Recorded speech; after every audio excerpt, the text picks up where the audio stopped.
अस्सलामुअलैकुम वरहमतुल्लाहि वबरकातुहू। लाखों करोड़ों दरूदो सलाम हों हज़रत मोहम्मद मुस्तफ़ा सल्लल्लाहु अलैहि वसल्लम पर और आले मोहम्मद पर। दोस्तों, मैं शमशाद कादरी एक बहुत खूबसूरत वाक़या आपकी खिदमत में पेश कर रहा हूँ।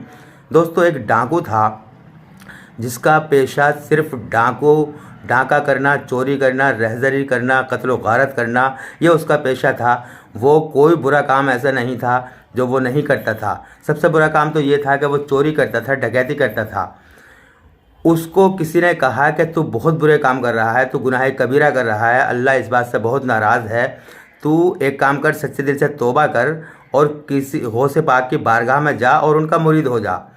उसने कहा कि ठीक है, मैं गौसे पाक की बारगाह में जाकर मुरीद हूँगा, लेकिन मेरी एक शर्त है कि मैं एक तो चोरी करना नहीं छोड़ूंगा, दूसरी मैं नमाज नहीं पढ़ूंगा।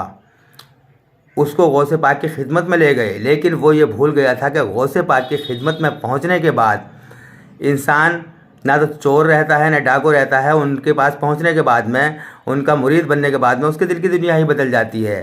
दोस्तों, ऐसे न जाने कितने वाक़ये हैं कि चोर डाकू वली बने।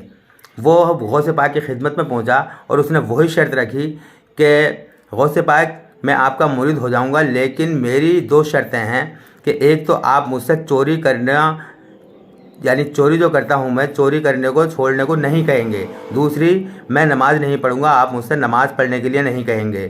गौसे पाक ने कहा ठीक है, चल तू मुरीद हो जा, तू चोरी करना भी मत छोड़ना और नमाज भी मत पढ़ना।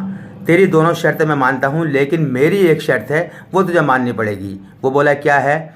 गौसे पाक ने कहा कि जैसे ही अजान का टाइम हुआ करे तो तू अजान दे दिया कर, अजान पढ़ दिया कर। तू नमाज पढ़ना या ना पढ़ना, चोरी करना भी मत छोड़ना, नमाज पढ़े या ना पढ़े, लेकिन जैसे ही अजान का टाइम हो तो अजान दे दिया कर। बोले ठीक है। वो गौसे पाक का मुरीद हो गया और उसने यही काम किया। ना तो उसने चोरी करना छोड़ा और ना ही उसने नमाज पढ़नी शुरू की। लेकिन गौसे पाक की वसीयत के मुताबिक, जैसे गौसे पाक ने कहा था कि जैसे ही अजान का टाइम हो तुझे अजान पढ़नी है, तो उसने ये काम किया कि जैसे ही अजान का टाइम होता था वो अजान पढ़ दिया करता था। चाहे वो अपने घर में होता था, जंगल में होता था, रास्ते में होता था, कहीं भी होता था, जैसे ही अजान का टाइम होता था वो अजान पढ़ता था, क्योंकि उसने गौसे पाक की ये शर्त मान ली थी। दोस्तों, एक दिन वो चोरी करने के लिए किसी एक बहुत बड़े अमीर, जो उस शहर का अमीर था, बादशाह था, किसी शहर के बादशाह के घर में चोरी करने के लिए घुस गया। उसने वहाँ जाकर देखा तो वहाँ बड़े माल थे, हीरे जवाहरात, सोने चांदी। उसने सबको इकट्ठा करना शुरू किया। इकट्ठा करते करते करते करते सुबह फजर का वक्त हो गया। जब जैसे ही सुबह फजर का वक्त हुआ, उसके दिल में ये ख्याल आया कि गौसे पाक ने मुझसे कहा है कि जैसे ही अजान का टाइम हो तो अजान पढ़नी है। दोस्तों, उसने उनकी वसीयत के मुताबिक, उसने उनके हुक्म के मुताबिक, जैसे ही अजान का टाइम हुआ, फजर की अजान का टाइम हुआ, उसने बुलंद आवाज़ से अजान पढ़नी शुरू कर दी। जब उसने अजान पढ़नी शुरू की तो घर के अंदर जितने जो घर के अफराद थे, जो घर के मालिक थे, उनकी आँख खुल गई और उन्होंने देखा कि हमारे घर में कोई शख्स अजान पढ़ रहा है। बादशाह भी उठा, अपनी बेगम को उठाया और उसने ये ख्याल किया कि हमारे घर में अजान पढ़ रहा है, ये कोई अल्लाह का नेक बंदा है। उन्होंने उसको अल्लाह का नेक बंदा तसव्वुर करके और एक वली तसव्वुर करके उससे कहा कि साहब, आपने अजान पढ़ दी, आप नमाज पढ़ा दें। उसने कहा, अरे भाई, मैं कोई इमाम नहीं हूँ और ना ही कोई मैं नेक आदमी हूँ, मैं नमाज नहीं पढ़ा सकता। घर वालों ने कहा, बादशाह ने कहा कि अरे साहब, कैसी बातें कर रहे हैं आप, अल्लाह के बहुत नेक बंदे हैं, हमारे घर में आपने आकर अजान पढ़ी है तो आप बहुत नेक हैं, आप नमाज पढ़ाइए। उसने मजबूरन जब देखा कि मैं अब नहीं बच सकता तो उसने कहा ठीक है। उसने आगे मुसल्ले पर खड़ा हुआ और नमाज़ पढ़ानी शुरू की।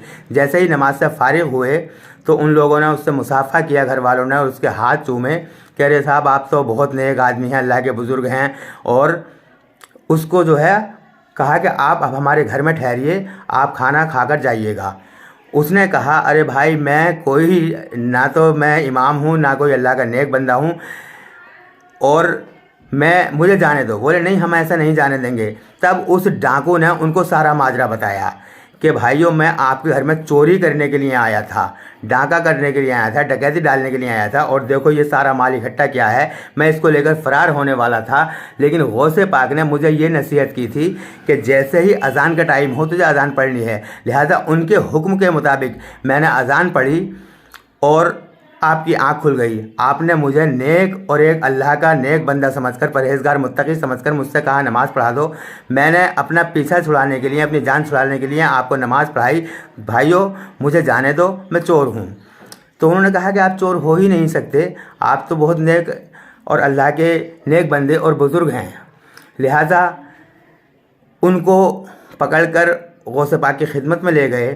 गौसे पाक ने जब उनको देखा तो मुस्कुराए, बोले कि मैंने तुझसे कहा था कि अज़ान पढ़नी है, तूने अज़ान पढ़ी। तेरी दो शर्तें थीं कि चोरी करना नहीं छोड़ूंगा, नमाज नहीं पढ़ूंगा। लिहाजा मैंने तेरी दोनों शर्तें मान ली। तूने मेरा एक हुक्म माना कि अज़ान पढ़नी है, तूने अज़ान पढ़ी। अब अल्लाह ताला ने तेरे दिल की दुनिया ही बदल दी। और दोस्तों फिर वो सच्चे दिल से तौबा करके, सच्चे दिल से उसने तौबा की। उसके बाद में उसने चोरी डकैती करना छोड़ दिया और वो अल्लाह का बहुत बड़ा नेक बंदा बन गया। और गौसे पाक ने अपनी वलायत की नज़र उस पर डाली और दोस्तों वो एक वली बन गया। तो दोस्तों ये गौसे पाक की करामत है कि गौसे पाक की खिदमत में जाने के बाद में कोई आदमी बुरा नहीं रह सकता। गुनाहगार गए तो उन्होंने उसको नेक बना दिया, डाकू गए तो मेरे गौसे पाक ने उनको वली बना दिया। ये गौसे पाक की करामत और उनकी शान है। दोस्तों ये गौसे पाक की करामत और उनकी शान है। गौसे पाक का बड़ा अजीम मर्तबा है, जो उनकी खिदमत में जाता है वो अल्लाह से मिल जाता है।